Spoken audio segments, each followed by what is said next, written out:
Those committee members are Kamer, Mosley, Lombardo, Malik, and McKittrick.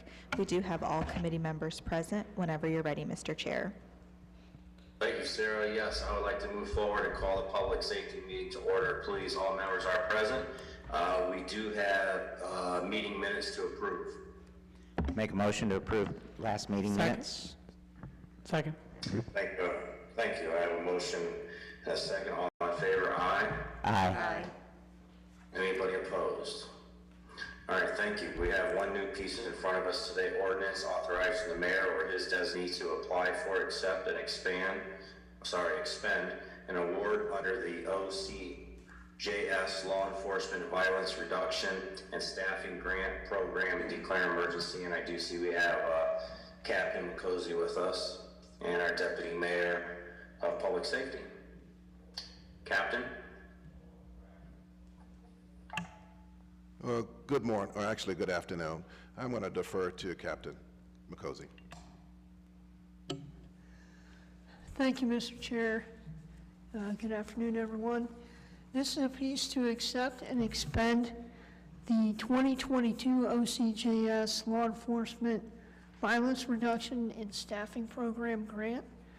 We have been informed that we've been awarded $4.95 million from under this grant program. The breakdown of those monies or those funds is approximately 3.9 million of it is for staffing for personnel. That will fund 12 officers, 1 sergeant, and then 5 civilian positions. And the remaining funds will be broken down to purchase equipment, specifically technology upgrades for us. A portion of it is for the flock camera project, and then there's also a portion of it that will fund our dash cameras as part of the Akron dash cam rollout that we'd like to do in our cruisers. So we're very pleased with the award. We were pleasantly surprised by the amount there, and we'd like to open the floor if anybody has any questions. Thank you, Captain. I appreciate that. I do see Councilwoman Mosley has her hand up first and Councilman Malik next. Thank you, Chairman Kamer. I wanted to discuss a little bit about the other equipment and supplies that would be a part of this package. Do we know offhand what that would be? Most of that is electronic equipment to set up a real-time center for our operations that we're doing for violence reduction and the overtime details that we do when they're out on the firearms enforcement details and such. And so this will allow us to buy a computer, a couple of monitors, things of that nature that are going to outfit a room that we have over in the Patrol Bureau. Okay, and then the last one is, when you talk about the dash cameras for marked cruisers, what cruisers? Not all the cars, only certain ones? What we're going to do is put them in all our frontline primary district cars. So the patrol officers, the ones that respond to all the calls, those are the cars that are going to get the camera systems. We have 12 police districts in the city, and we're going to do 24 cars. At any given time, we have 2 shifts out on the street, a car in every district, and so each one of those shifts, all the frontline cars that are out there are going to be outfitted with that dash cam system. Plus, we're going to do 2 wagons.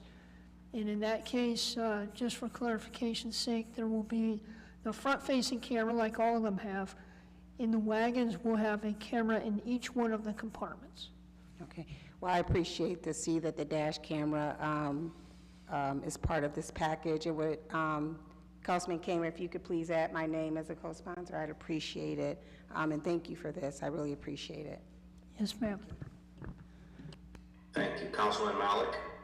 Thank you, Mr. Chair, and thank you, Captain. I guess one thing I wanted to ask about was personnel. So you said 18 staff will be covered by this. is this paying for existing positions, or is this new positions? These are, in a couple cases, they are new positions. The civilian positions are all new. It's important to understand this grant is going to cover the first 2 years. And then after that, we pick up the tab on those. So they are funded for 2 years. That's 5 civilian positions that are all new. All of those are new. The 12 officers are some of the officers that we'll be hiring in the next class. So they are new hires is what it covers. And then one of the sworn positions is for a sergeant to work in recruiting and backgrounds. And again, this is a 2-year grant. So at the conclusion of that time, if we no longer can fund it, then we'll have to find some other way. And that position, of course, is something we'll have to negotiate with the union as well before we move forward. Thank you very much. And do we know where those civilian positions are going to be within the department? Yes, 4 of those positions are going to be in our body-worn camera unit, which is the unit that handles public records requests for video and whatnot. One of those positions is a crime analyst position. I know that's an area in which it's always helpful to have more bodies, and where we have a lot of help in terms of setting our priorities. So I appreciate that breakdown. Thank you. Thank you, Councilman. Any other Public Safety Committee members? I do see Councilwoman Linda Mobian's hand was up. Thank you, Mr. Chair. I'm curious, this is a lot of money. Is this the largest amount we've gotten in a long time, or is this comparable? It sounds like a lot of money that we're getting. This is the largest grant the police department's gotten since I started this position in 2019. We are working on under a cops hiring grant that we received a few years back. That was for $3.9 million. So this is a little bit bigger.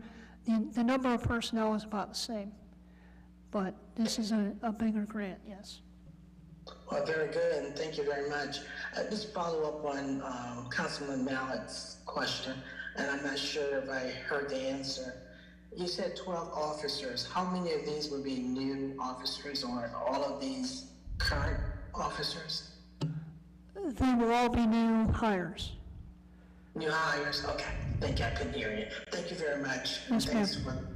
This is a huge amount of money. Thanks, bye-bye. Thank you, Councilwoman. Anyone else? Mr. Chairman? Sure, go ahead, Councilman. Thank you. Good afternoon, Captain. The money that's received, as Councilwoman Amobian mentioned, is pretty significant. Are you restricted in use, or can you be creative in how you use those dollars? We are restricted. We do have to lay out exactly how we're going to spend the money as part of the application process, and then it's vetted through the Ohio Criminal Justice Services, and they decide whether they will approve or disapprove. Okay, I heard you say they were restricted. Again, this is the part I wanted to ask.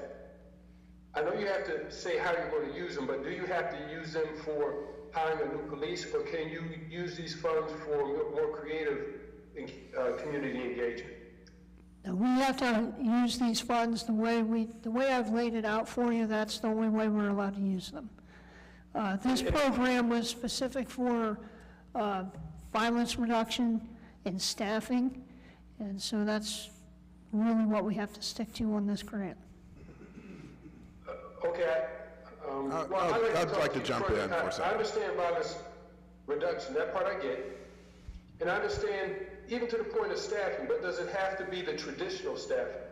I guess is the point I'm getting to. Because if we were creative like the community was asking, where we had community ambassadors, that $4 million would go a lot further with hiring community ambassadors, grassroots engagement folks we'd be able to hire more people than just 12 officers. So I was wondering if we could put our 12 officers in our regular budget, use something like this in the future to be creative, to hire community liaisons to help us reach those parts of the community that we're obviously missing right now. So I was wondering in the future, and I understand what you're saying, you've written this grant a certain way, these dollars can't be used that way. But in the future, can we be creative in writing a grant that in such manner? I think you have to be very specific in how you write this grant, and it has to meet the criteria that they set up in advance and how it's supposed to be used.